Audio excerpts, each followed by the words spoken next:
Nous sommes le 10 octobre 2025. Peuple d'Afrique, recevez nos salutations. L'élection au Cameroun, puisque beaucoup nous ont demandé de parler dessus, et les personnes qui nous ont même demandé disent ne pas comprendre pourquoi nous abordons, en tout cas tout ce qui anime des débats panafricains, des débats qui concernent l'unité africaine, et parlent d'autres pays et parlent très peu du Cameroun. Je ne dis pas forcément. Ça dépend. Ça dépend il y a beaucoup de facteurs qu'il faudrait prendre en compte. Nous n'avons pas de réserve quand il s'agit de soutenir l'Afrique. Ça, les choses doivent être très claires. Et beaucoup nous ont demandé, nous ont interpellés sur ce qui se passe au Cameroun. Ils demandent notre point de vue, notre analyse là-dessus. Si certains nous demandent, est-ce qu'il faudrait croire davantage, ou bien une seconde fois, je vois une énième fois, au Papi Paul Biya, ou si il faudrait croire à son poulain, l'autre là, Issa Chiroma. J'ai dit, nous apportons notre réponse. D'abord, des deux, il faudrait voir leur identité. Paul Biya, c'est ce monsieur qui règne à la tête du Cameroun sans partage. Depuis que moi, général, je ne suis pas encore de ce monde. Comprenez ce que ça veut dire. Jusqu'à atteindre ce niveau. Moi aussi, à mon tour, fonder une famille.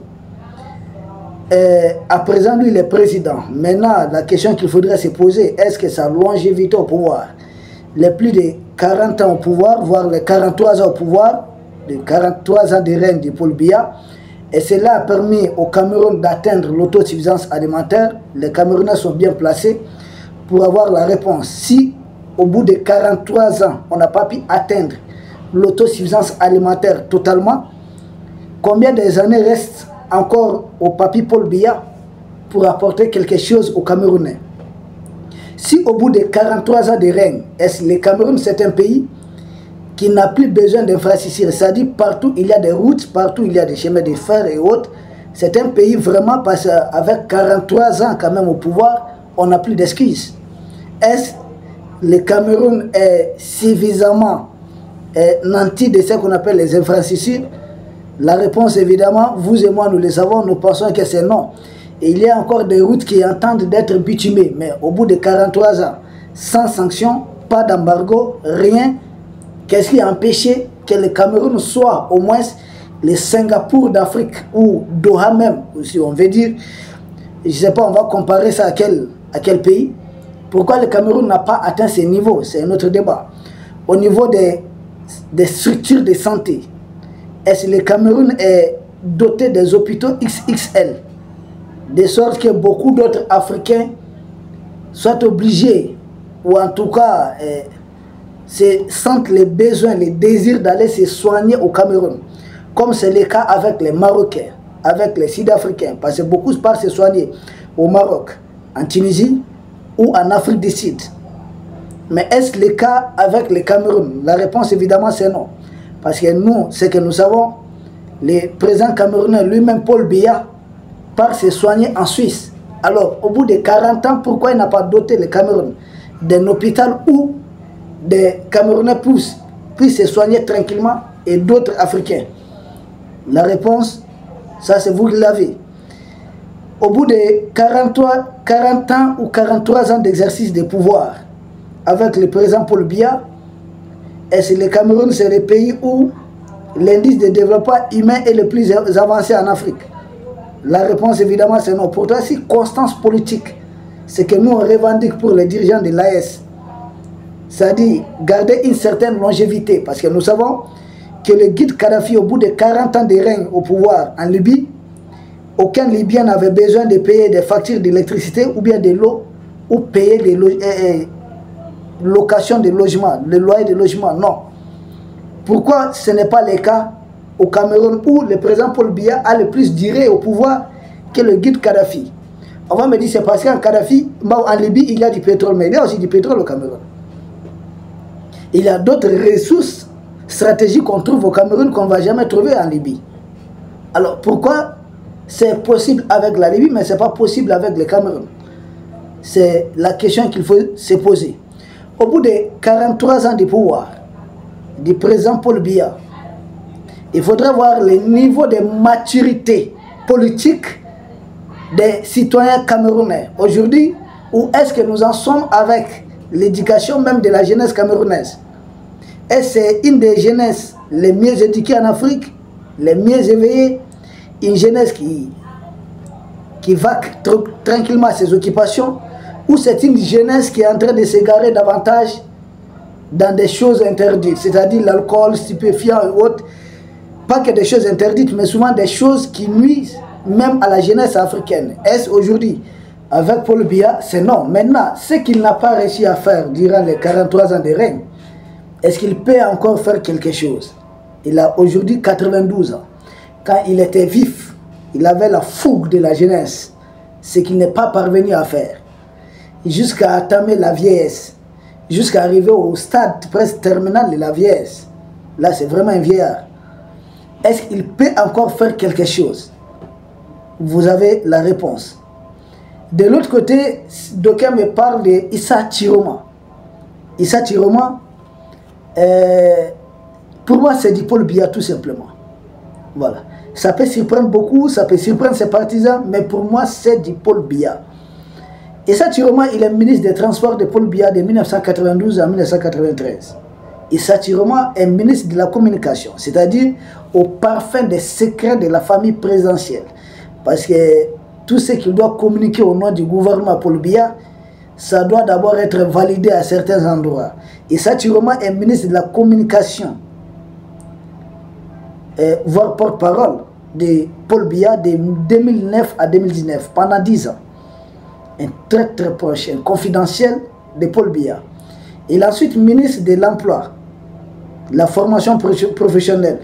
Un ministre qui doit apporter de la lumière d'espoir à la jeunesse camerounaise pendant 6 ans, de 2019 à juin 2025. Excusez-nous, de 2019 à juin 2025. Bon, il démissionne peut-être 2 mois avant de débuter la campagne. Avec la caution de qui? Si c'était contre Paul Biya, et s'il n'allait pas se trouver à l'exil, comme beaucoup d'entre eux, si c'était contre Paul Biya, est-ce que sa candidature allait même être validée? Si c'est contre Paul Biya, est-ce qu'il allait être permis de mobiliser autant de monde, autant de foules dans les rues? Et je pense, Issa Chiroma, c'est du Brice Oligui Nguema avec Ali Bongo, mais cette fois-ci, à travers les urnes. Paul Biya doit essayer de s'accrocher, avoir son 7e mandat ou combienième mandat. Et s'il ne l'obtient pas, il préfère avoir un de ses hommes de confiance. Et Issa Chiroma, c'est effectivement un des hommes de confiance de Paul Biya. Il n'est pas contre Paul Biya, c'est son homme à lui. Donc, à défaut de Paul Biya, le vrai Paul Biya, il faut avoir la photocopie de Paul Biya. À défaut d'avoir Paul Biya original qui va continuer le pouvoir, il faudrait avoir un Paul Biya en miniature. Issa Chiroma, désolé de le dire, désolé pour ses partisans, il s'agit d'un Paul Biya en miniature. Et s'il passe, un jour, dans 2 ans, vous me direz, vous direz en tout cas, que rien n'a changé, le général avait dit, parce que les mêmes partenaires resteront sur place, les mêmes systèmes de gouvernance sur le Cameroun va continuer, va demeurer, les mêmes opérateurs économiques qui sont devenus milliardaires grâce au cercle du pouvoir, à leur rapprochement et à l'entretien ou bien au coup de main qu'ils apportent, ils se sont enrichis aveuglément. Les mêmes opérateurs économiques vont demeurer.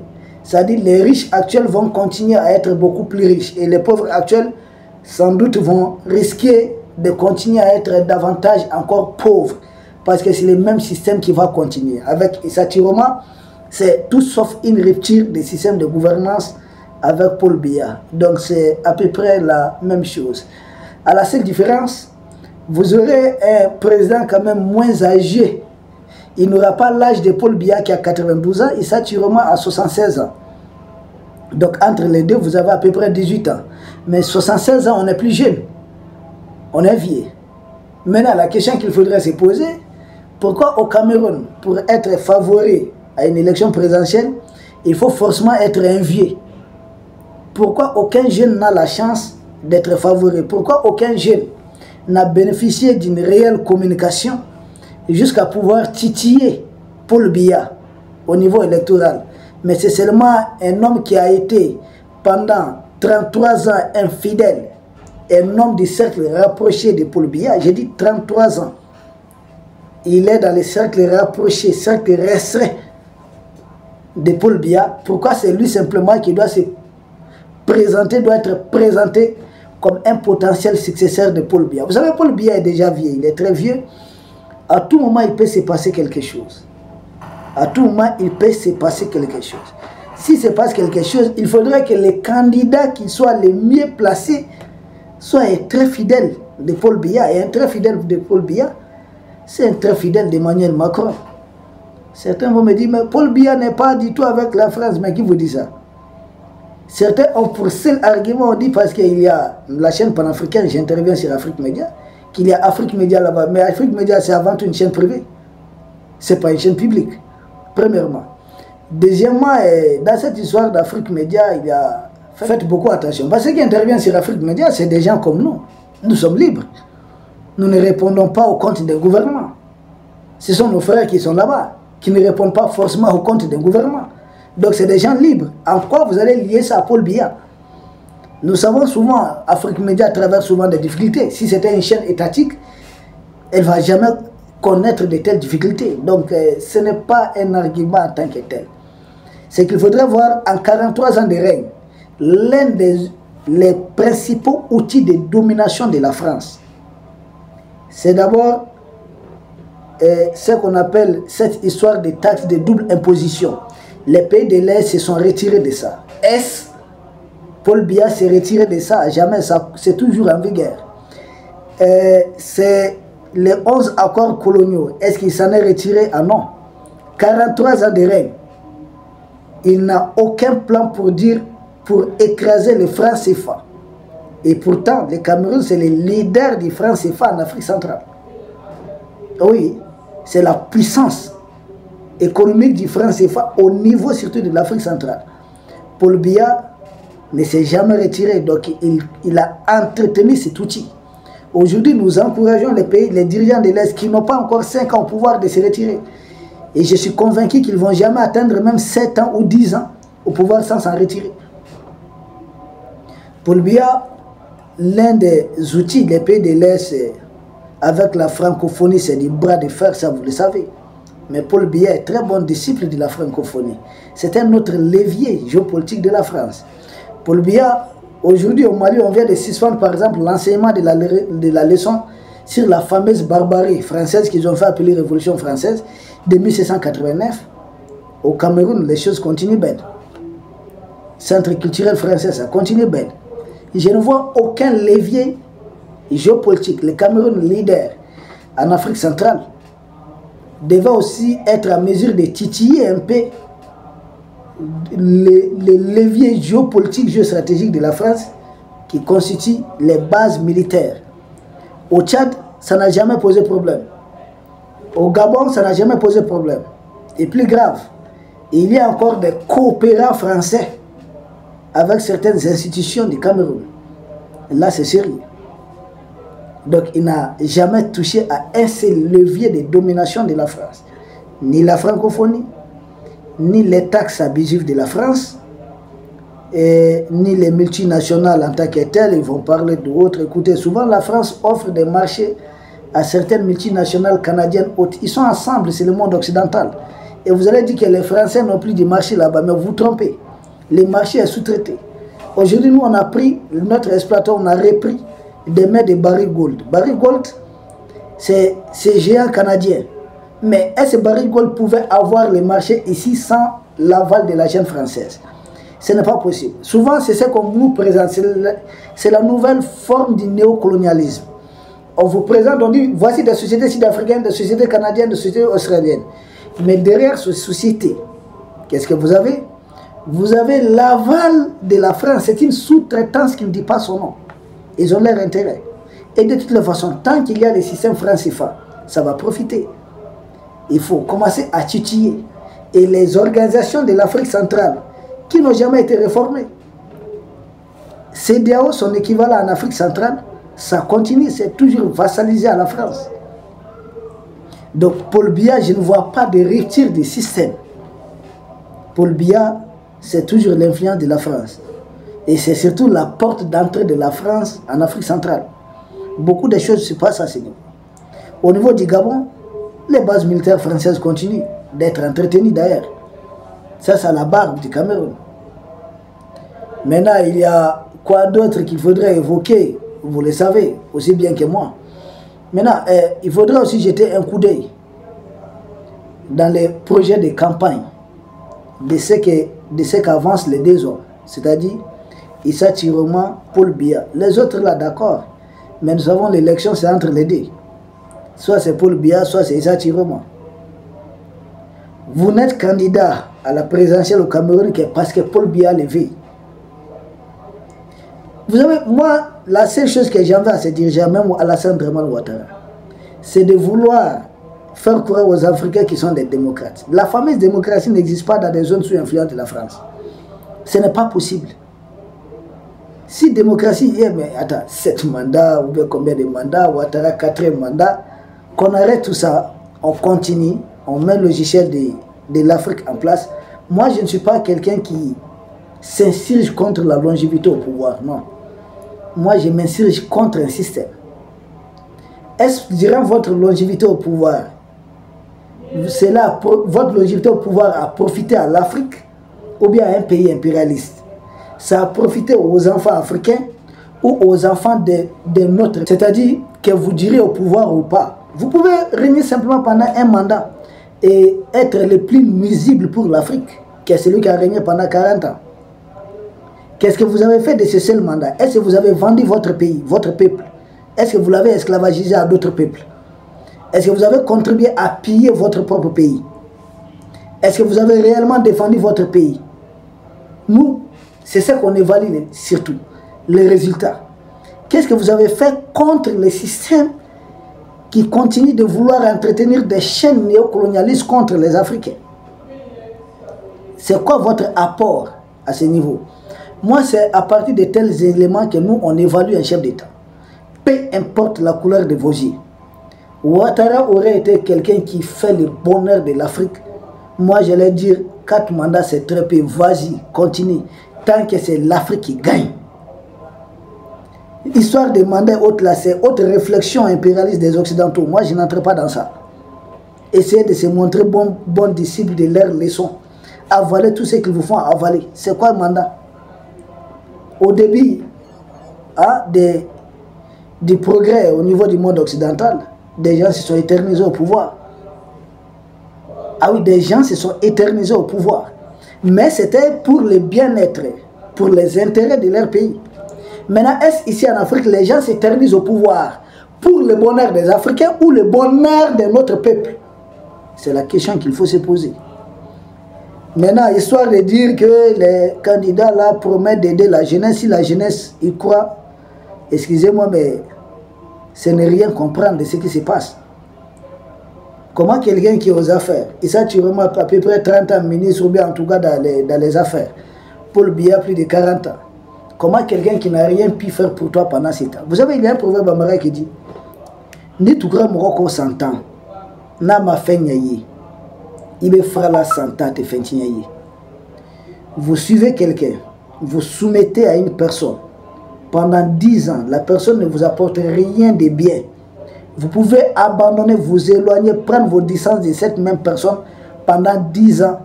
Cela ne vous fera ni chaud ni froid. Vous n'avez rien à perdre. Maintenant, si la jeunesse camerounaise, bon, c'est leur truc, c'est à eux de croire à ça. Et il faudrait voir seulement qu'est-ce que la jeunesse a gagné durant toutes ces années de règne. Qu'est-ce que le peuple a gagné? Qu'est-ce que le pays a gagné? Le pays s'est-il développé? Le peuple s'est-il épanoui? La jeunesse est-elle devenue prospère, travailleuse, comme dans beaucoup d'autres pays? Je pense que la réponse évidemment c'est non. Si la réponse est non, alors en quoi? Qu'est-ce que toutes ces années au pouvoir ont pu apporter aux Camerounais? Si la réponse évidemment c'est non. Maintenant on demande peut-être au Cameroun, l'élection au Cameroun c'est une mascarade pour moi. Parce qu'on demande à la jeunesse camerounaise de choisir entre peut-être le mal et le pire. Quand on vous demande de choisir entre le mal et le pire, si vous élisez le mal, vous aurez mal. Vous élisez le pire, vous allez continuer à subir encore votre élection, votre vote. Alors vous faites quoi? C'est là que vous trouvez que cette histoire de démocratie à la française imposée aux pays africains, c'est une façon de nous maintenir sous les chaînes néocolonialistes. Ça ne va pas profiter à l'Afrique. Parce qu'arrive le moment de l'élection, s'ils sont candidats, ceux qui acceptent de soutenir, d'entretenir les systèmes d'exploitation de la junte, les systèmes d'exploitation des impérialistes contre les pays africains. Ils sont les seuls autorisés à être candidats. Si vous ne répondez pas à cette formule, vous serez écarté. Ah ouais, certains vont dire oui, dorénavant, le fait que leurs candidats aussi soient écartés, c'est parce qu'ils sont anti-système. Non, il y a des candidats écartés qui ne sont pas forcément anti-système. Souvent, c'est une bataille entre les enfants d'une même maison. Et les chefs de famille, si c'est Emmanuel Macron, il a fait le choix. Il a peut-être puni certains enfants, mais c'est toujours à l'intérieur du même système. Peuple d'Afrique, voici ce que nous en pensons. Nous vous remercions. Et nous espérons vous retrouver demain pour un autre sujet au sommet de l'actualité. Mais rassurez-vous, il n'y a pas de sujet tabou pour nous, pour la libération de l'Afrique. C'est un choix. Et un combattant, il ne faut pas privilégier certains parmi nous. Non. On reste comme ça et c'est l'Afrique qui gagne dans tout ça. Nous vous remercions et à demain.